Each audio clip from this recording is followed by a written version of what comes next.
front is done, as you can see, and I pretty much try to hit every reasonable space that I can. Like I said, my trick about sliding some up here, up and underneath, which is all done, so that's all set and good to go. I cut away from the ducts.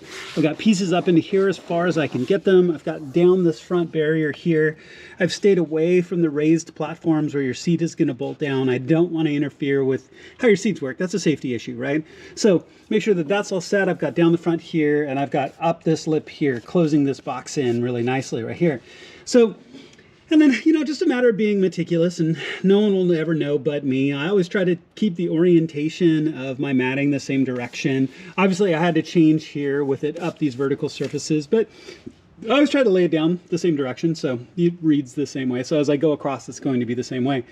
Okay, so let's go ahead and move into the back. So we're gonna, same thing, we're gonna take the carpet, we're gonna peel it up, we'll take this section underneath the seat here, and then we'll take the passenger footwell. I'll show you some bits and pieces of that, and then we'll move to the platform underneath the back seat, which will be some of the biggest contiguous pieces across the back. All right, y'all, let's go ahead and get caught up here. So what we've got is, you can see that middle section is done, and I went ahead and measured that. It's 10 inches across, and this back footwell section is 24 inches across, including, so I wanted to have it in one contiguous piece. So even though I was going to cut that section out right there to meet that curve, I went ahead and cut a solid 24-inch piece.